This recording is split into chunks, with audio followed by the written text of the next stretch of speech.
Welcome to Chautauqua People. I'm John V. My guest today is Jack Alpern. He's a long-term Chautauquan and practices trust and estates law in Ohio. He was born in Fort Bragg, North Carolina, while his father was in active service. Lives in Aurora, Ohio. He did his undergraduate and law work in a law school at The Ohio State University. Did some subsequent work in wealth accumulation. When he's not practicing law, he's a ham radio operator. As a young attorney, he did litigation, and that included prosecuting 7 first-degree murder cases. Somewhere along the way, Jack, you made the transition to trust and estates. How did that happen? It actually resulted, John, from some advice I received from a banker back in Warren, Ohio, where my law office exists. And he suggested when I wanted to make a change in the lane in which I worked in the practice of law, he said people will always need estate planning. And he's right. And so was that a difficult transition? It was for me because it required me to go back to school after being out for about 10 years. And then I spent 160 hours in Eastern Indiana in a class to become something called a family wealth counselor, who is a person that teaches people how to give meaning and significance to the inheritance that they give to their heirs. Now, do most people plan? Sadly, no. It's been estimated that 75% of Americans who die have no plan, no will, no trust. And that is tragic because it's the most expensive way to die. Often results in chaos for the family, and families are split apart because of it. Better to have a plan in place. What's the best way to maintain some family harmony? Talk it out ahead of time. And I should start that by saying, well, if you can maintain family harmony. A lot of people don't discuss wealth. They don't discuss what their estate plans are. And when I confront them about that, they'll say, oh, no, we never talk about money. Well, you need to talk about money, and you need to talk about who's going to inherit what. You know, a question I'm almost always asked, and it's the subject of the course that I teach here at Chautauqua in week 8 this year. The subject is, how much is enough to leave to your heirs? And I think I recently read the best answer to that, John. It's leave them enough that you've prepared them for, and no more. And if you have a substantial blunder not given, not passed on, they're not prepared for it, what should they do with it? There's always charity, and there are certainly a lot of needy nonprofits. What a lot of people don't take the time to think about, and this is something that I talk about in the class, is you can actually destroy the self-esteem, the ambition, the careers, the marriages, and the friendships of your children and grandchildren just by giving them a lot of money that they're not prepared to handle. They'll begin to question their friendships. You know, do they like me or is it my money? Oftentimes, if one spouse inherits a lot and the other doesn't, that can create some really difficult issues within a marriage. But you know, the problem is that you don't want to blindside children. You need to prepare them for the inheritance that they're going to receive. Mm-hmm. And do you recommend periodic family meetings, or how do we do that? I am a great advocate of family meetings, and the best way to do it is to sit down with your children and say, we're going to talk about what happens when we're no longer here. Oftentimes, children and grandchildren have a difficult time even confronting the mortality or the potential mortality of their parents, but it's really important to do that. And I could give you story after story of the results when people don't talk about these things. The worst thing that can happen is an heir is unprepared for what they're going to receive. And how often should a family meeting be held? I recommend at least twice a year. And it's in those family meetings that the parents should listen a lot. Listen to what your children say. For example, a source of great antipathy within families oftentimes is who gets grandma's pie plate. You know, we just finished settling an estate in probate, which should never have happened because there are a lot of ways to avoid probate. And the thing that kept the estate open for 18 months, John, was firewood. Everybody wanted it. Last time I checked, one pile of firewood is about as good as the other. And then it was about family photographs. And we couldn't get people to agree. Unfortunately, that causes very expensive delays. And a lot of times families don't even speak to each other after the funerals of their parents. That doesn't have to happen. With advanced planning and a lot of family meetings, you can prevent all of that. Mm-hmm. So, what do you recommend then with property and that sort of thing? Real estate? Yeah. Well, I think, boy, am I glad you asked that question. How much time do we have? We got plenty of time. Okay. 3 hours. In my opinion, we may go long. Okay. In my opinion, the worst thing you can do for children is give them a piece of property as partners. And they are partners if you don't set something else up in advance. And the reason is because then everybody has to agree on everything. Should we sell it? Can we lease it? Can we rent it? Who has the right to occupy it? It's a real conundrum that families should never put their children through. And that, in effect, can cause lawsuits, legal expenses that are totally unnecessary. And a lot of times, if parents would ask the question ahead of time, does anybody want this property? Oftentimes the answer is no. So sell it before you pass away. Mm-hmm. I can give you some examples of some Chautauqua families. Siblings jointly inherited a cottage and disagreement, fighting for decades. And it's like they've used to be close and now it's a You bet. disagreement over ramshackle cottage. Sure. And so that's gone away. Now, tell me about probate. You mentioned that term. What is it? Probate is a court proceeding. Now, as I address this, I'd like your viewers to know that the laws regarding probate and the procedures involving probate are very different from state to state, so people need to look at their own local probate court rules and regulations. Probate is a court proceeding where usually a will, a last will and testament, is admitted to probate. We have to inventory all of the things that the deceased person owned. So you are publishing as a public record everything you own, what it's worth, who's going to inherit it, and when they're going to get it. And a lot of people can fall victim to predators and creditors when that type of thing happens. So I recommend avoiding probate whenever possible. The average time that probate takes, depending upon the complexity of the estate, is anywhere from 6 to 24 months. And when there's arguments over firewood, it can go on forever. Right, right. Now, if we look at our program titled Chautauqua People, there's a focus on Chautauqua Institution. Large numbers of people have cottages, but their primary home, their financial matters are settled in another state. Mm-hmm. What advice would you offer? With regard to the Chautauqua property? Indeed. By all means, have a family meeting, have a discussion. Who wants the property? Does anybody want the property? And if more than one person wants that property, then set up a mechanism within your estate plan in a will or a trust where one of your heirs can buy out the others upon terms that they can agree. But if they can't agree, then you set the terms for the buyout. The worst thing that can happen, John, and I know you've seen cases of this, is a property just sits because nobody can agree on what to do with it. And that is the worst situation. Property taxes don't get paid, properties fall into disrepair. That can all be avoided by a frank, open discussion with your children about who wants it. And if everybody wants it, then it can go to the highest bidder. Have an auction within the family. And one person can utilize their inheritance to buy out the others. And if it goes into a trust, what does that do? A trust is a wonderful vehicle, a substitute for a last will and testament. A trust is like a box that you set up during your lifetime, and you fill it up during your lifetime with the assets that you own. Trusts can be revocable, meaning you can change them anytime you want, put things in, take things out, or they can be irrevocable, which means you put things in, they stay there until after you're gone, but you don't give up control over them.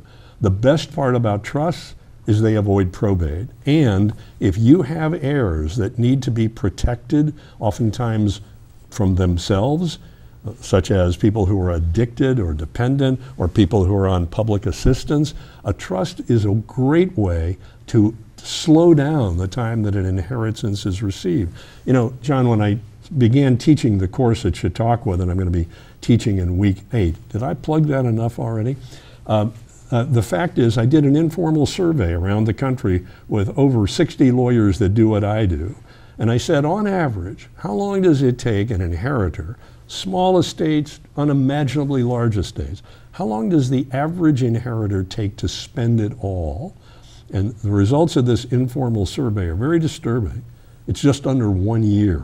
Really? So we take a lifetime to scrimp and save and accumulate it, and it's gone within a year. And in today's world, that often means that it is spent with something that goes into an artery or a vein or up the nose or down the throat, or it goes to a racino or a racetrack.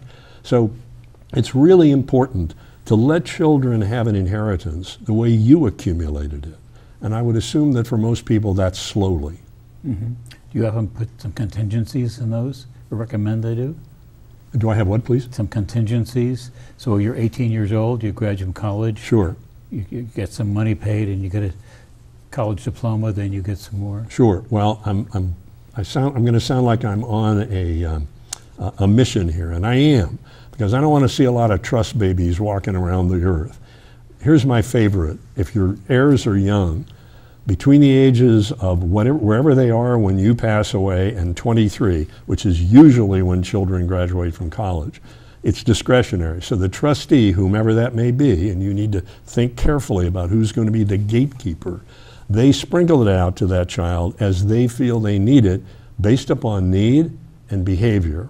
From 23 to 30, match what they earn. I think that that age category, 23 to 30, is the most formative time in most children's lives. So match what they earn. If they earn $20,000 a year, maybe they get another 20. And if they don't earn anything, then they know what to expect. After age 30, they can get all of the income, maybe 25% of the principal, and then every 5 years they get the rest. Will that guarantee that those children won't go off the deep end or go on a spending spree? Absolutely not. But it sure will make it difficult for them to do that. Right. Now, you have this contingency. Let's say there's a lot of money in the estate, and we match the earnings. At the end, you give it the entirety to somebody, or does it go to charity? What would you recommend? A lot depends on the goals and objectives of the client. And good estate planners are going to spend a lot of time drilling down into that. And one of the questions that I think starts that process is how much is enough for your kids to inherit? Put a number on it. If each child receives $1 million conservatively invested, that could be $30,000 a year of income if they don't touch the principal. Is that enough? In some cases, yes. In other cases, it's too much. So, and by the way, here's another thing that I think people should remember. I've read the Old Testament cover to cover. I've read the New Testament cover to cover. And nowhere in there does it say, thou shalt treat their children equally. Now, we parents think we should or must. You don't have to do that. And the reason is because children are different. Their needs are different. Their behaviors are different. Their propensity for success is different. So one of the things beautiful about a trust is you can address each child in a different compartment of the same trust. Some maybe will get it right away, whatever it is. Others, you'll slow it down. That's the beauty of trusts. They can be designed exactly the way it's right for your family. Right. Now, let me just go back to probate. What does a typical probate cost? It depends on from state to state. In most cases, probate is either what's called a reasonable fee, where a lawyer does all the work, submits his bill, and the court can either approve it or cut it or increase it in rare cases, or it's a percentage of the value of the estate. In most states that I've seen, probate fees are anywhere from 2% to 10% of everything that goes through probate. And that just doesn't have to happen. Indeed, so that's avoided. Now, let's say we have a Chautauqua family here, and they are among this majority in the country who've not made plans. And they have to sit down and make some decisions about who will be the executor or executrix or whatever it would be called in that state, what factors should they consider? It's a great question. I've been asked this 100 times. Here are my indicia for picking the person to be in charge of your estate. Number one, and there isn't even a close second, is honesty. I don't care if they're the brightest bulb in the box. If they've got sticky fingers and there's embezzlement, you'll never ever get that money back. The second is you want to make sure that they have the time to devote to this job, because it takes a lot of time to settle an estate. A man came to me one day and he said, my son is the perfect person to be the executor. He's a neurosurgeon. He was a Rhodes Scholar.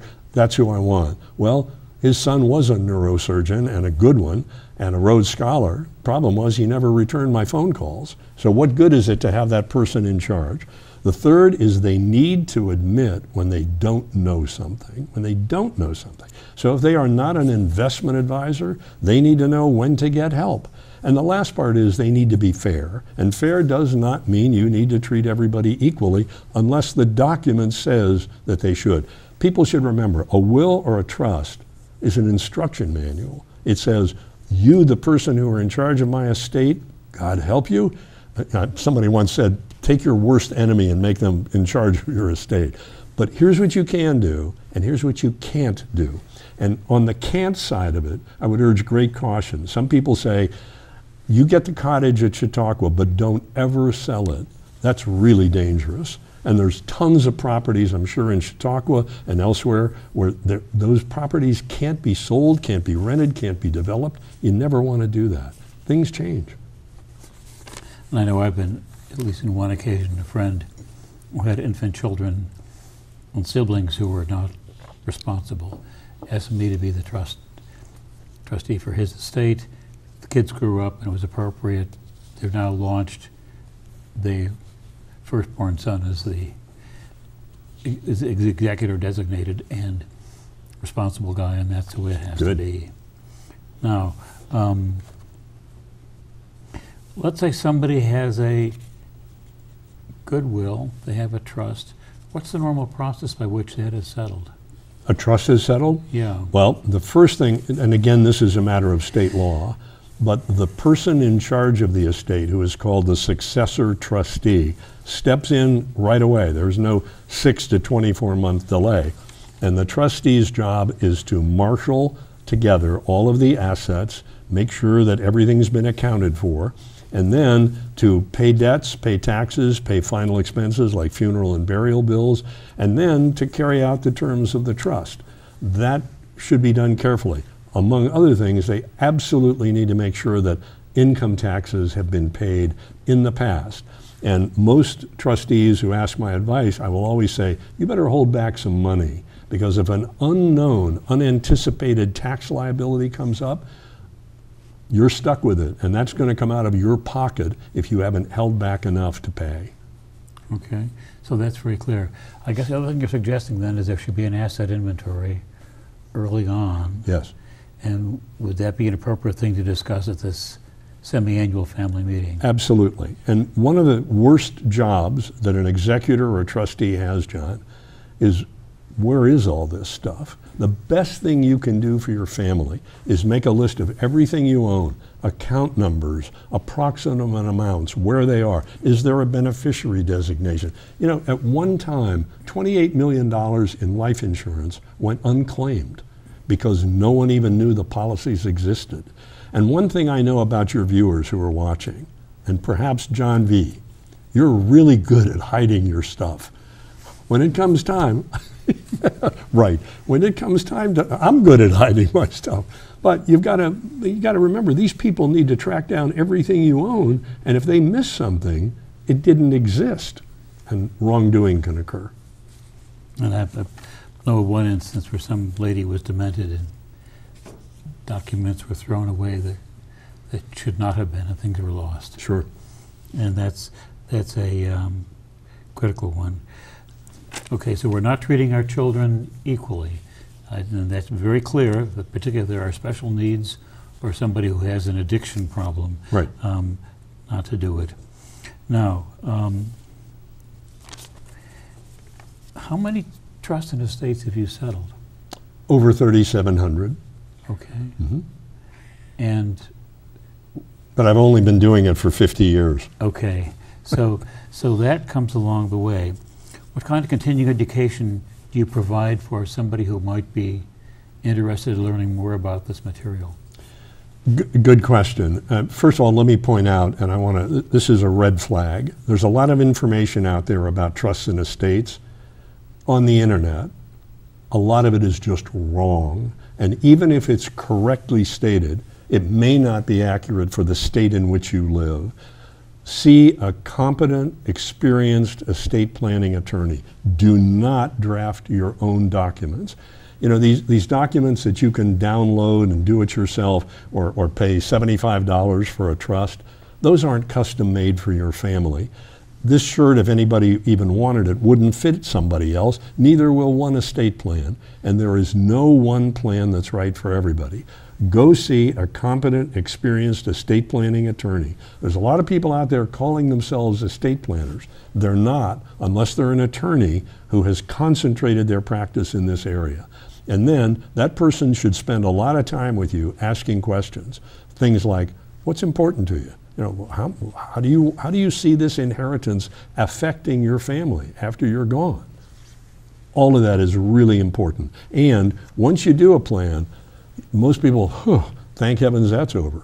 You ought to review that plan at least once a year.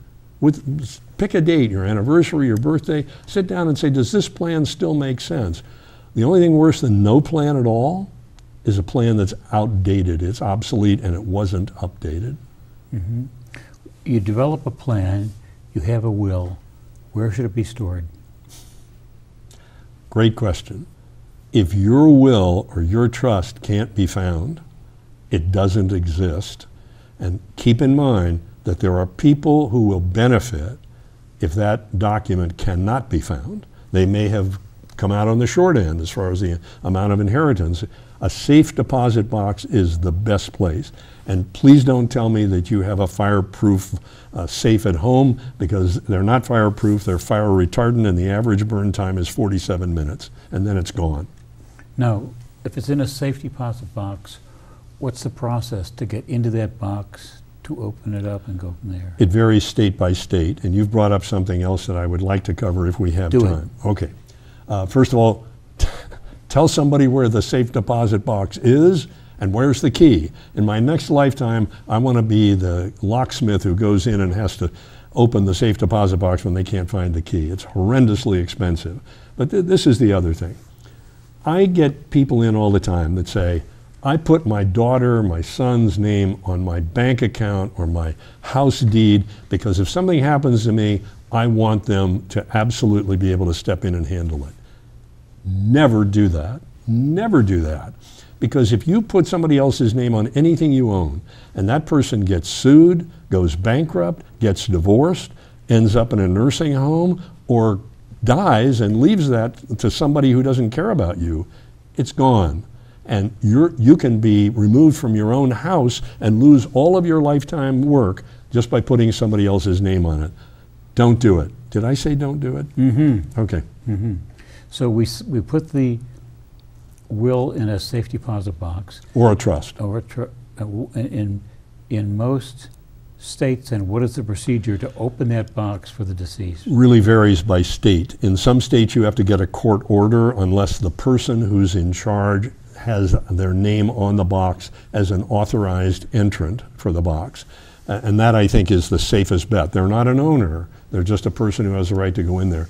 In some states, thankfully Ohio stopped doing this, there had to be an inventory conducted by the county auditor of everything in that box. Most states have done away with that, but you need to check local law. What was the purpose of the auditor there?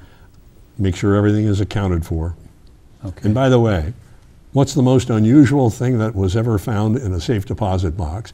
I probably did 100 different inventories of safe deposit boxes, and I asked the county auditor's representative, what did you find that you never expected?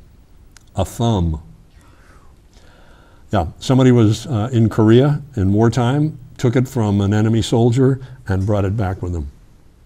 Saul Alinsky in his rules for radicals said when you don't like a bank, put a mackerel in a safe deposit box. Right. And walk away. It won't take long. That's right. And that got rid of it. So let's say we have the situation now. This is one of my favorite questions toward the end of an interview. Young Chautauquan understands how important this work is. Young Chautauquan has, let's say, followed or watched his folks follow the advice, been at the table when plans were developed, says, I would like to become a trust and estates lawyer. Comes and talks to you. What would your recommendation be? Do it. It's very, very, very rewarding. I love what I do because I get to solve problems for families, oftentimes problems they didn't even know they have. And you can prevent a lot of intra-family warfare just by the work that you do. But it's not easy, and it takes constant, continuing education. It's critically important, and the law is constantly changing. That makes it exciting and frustrating at the same time. And how many years then would that course be? To become a trust and estates lawyer? Right. Well, it's taught in law schools, but typically that teaches you how to think like a trust lawyer, not how to do it. So my recommendation to any young lawyer would be carry the briefcase of an experienced estate planning lawyer, watch him or her, watch him, and then eventually get yourself into that work. There's only one way to do it, and that's to do it. So indeed, let's say somebody might come out of law school, say I want to do it, and would join a firm as an associate of the term for a period of time, and then yes. Go from there. And the other advice I would give is, if it's available to you, go to work for the IRS. Know the enemy, know the government, and that way you'll find a lot of opportunities when you come out of law school. Mm-hmm. Mm-hmm. Have you trained any such young lawyers? I have. Yeah, what did they tell you about it afterward? This was tough. I enjoyed it. It's far more complicated than they thought, and it is. Tax law. If you're an estate planning lawyer with larger estates in particular, you have to deal in the tax law. That requires a great deal of knowledge and a lot of updating. Can I make one more plug for this program? Indeed. Week 8, I'm teaching a course called Air Conditioning, H-E-I-R, how to make sure an inheritance means something. And I hope people will come. We can only hold 20 people. It usually fills up, and we have some really wonderful discussions. I hope people will do that. Now, in the material which I had written for our introduction and our computer is soured up today, I said you're a ham radio operator. I am. And if you can't get into your class, stay tuned for next year. Well said. Yes. We're out of time. Oh. This has been fun. Oh, thank you, John. And do come back. I've thoroughly enjoyed it. Love to do that. Right.